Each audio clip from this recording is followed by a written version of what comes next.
Hello everyone. I want to welcome and thank you for joining us for Francis Henry's homegoing service. Many of you affectionately knew him as Rappy, but to me, he was Daddy.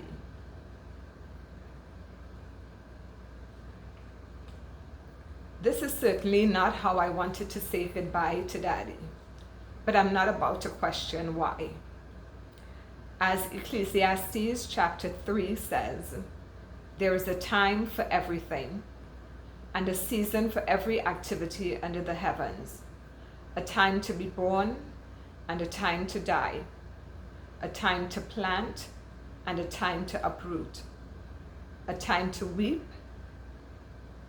and a time to laugh, a time to mourn and a time to dance, a time to be silent and a time to speak. Per Daddy's wishes, I have been bestowed the great honor of speaking about his life and his impact on this earth. My father, Francis Henry, passed away at 3:30 on Thursday, August 13th, from a heart attack at Mount Hope Hospital. He was 89 and would have turned 90 years on October 10th. While this is a season to mourn the end of his physical journey on this earth, Daddy accomplished another wish. He transitioned from this earth and did not suffer. It is also the season to celebrate his life, which lasted 19 years, past the average Trinidadian man's life. And maybe this was because of his will to live and his great fortitude, which had been tested and honed since birth. Daddy was born in Maracas and grew up poor. He essentially raised himself after his mom passed away, and his father, Pa Gori, struggled to keep the family together. His difficult childhood was evident every time I inquired about it. His eyes would sometimes fill with tears, betraying that his painful childhood still affected him, even though he was older. As I think about it, I've come to understand why he was the way he was and why he worked so hard. I realized why he gave so much to the Maracas St. Joseph community, and I also realized why he turned to the church to serve as a surrogate family and sought guidance from God.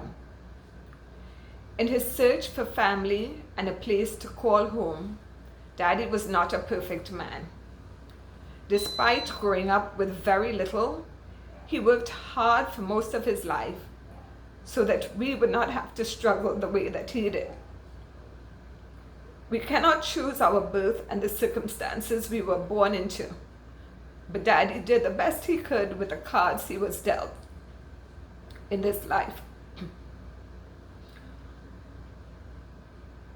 Although he had very little parental guidance as a child,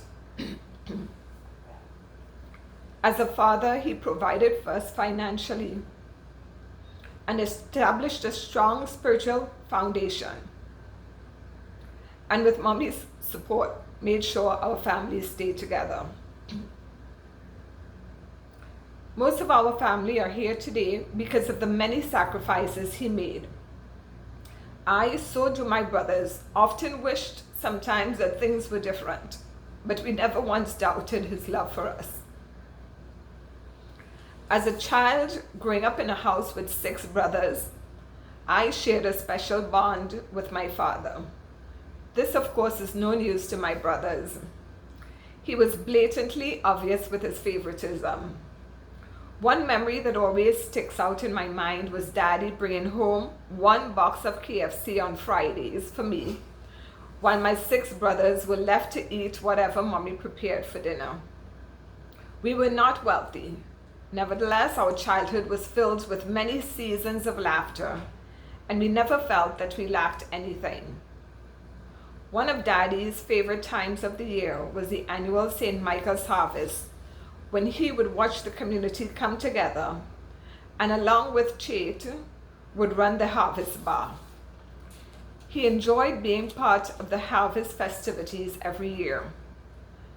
Daddy was also determined that religion became a significant part of our life, even up to his last days. For us, growing up,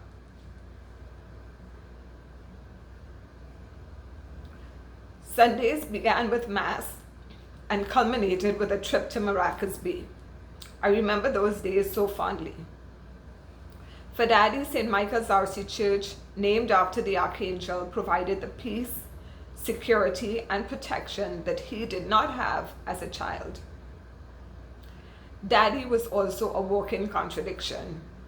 He was both generous and at times an uncompromising man. A grandchild will not go without a treat or a neighbor without a greeting. But he was always ready to buff you with his sharp and sometimes caustic humor.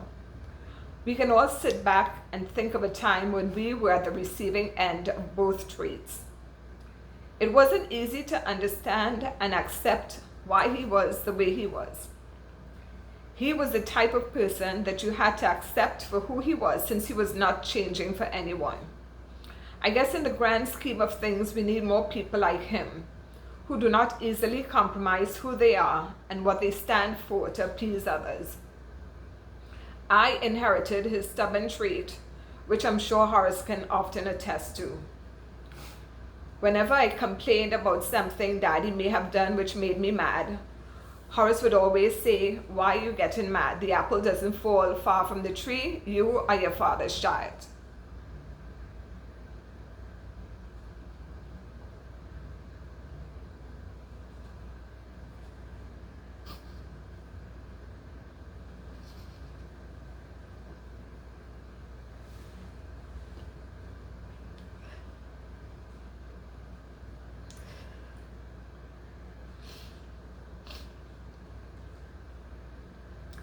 I am proud and happy to be his daughter.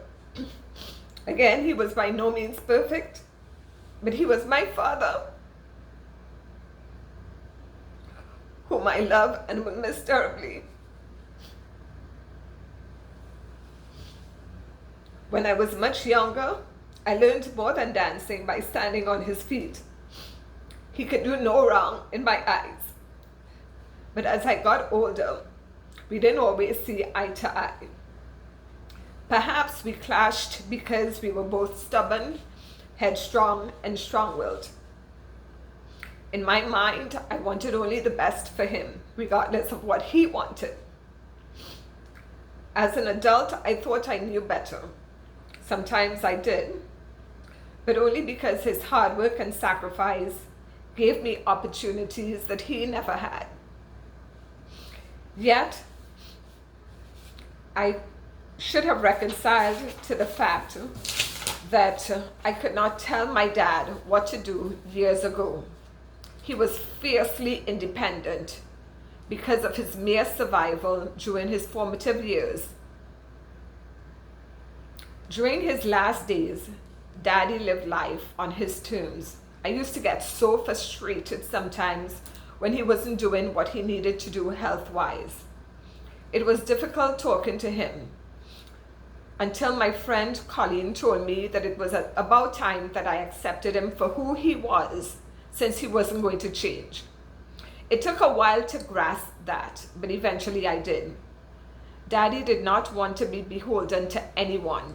He wanted his independence, and he was determined to live life without being a burden on anyone else.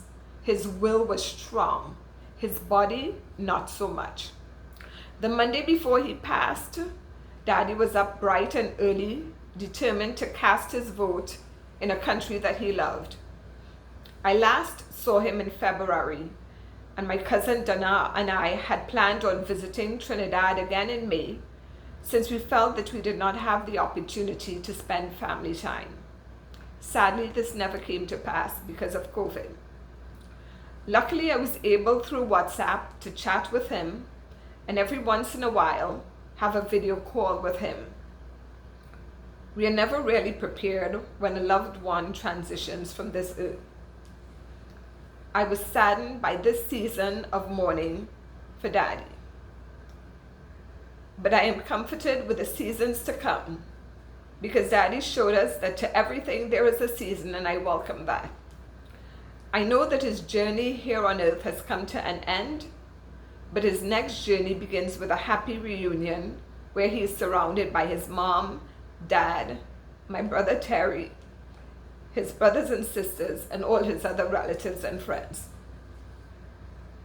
Thanks to everyone for all your calls, texts, messages, food, flowers, plants, you name it.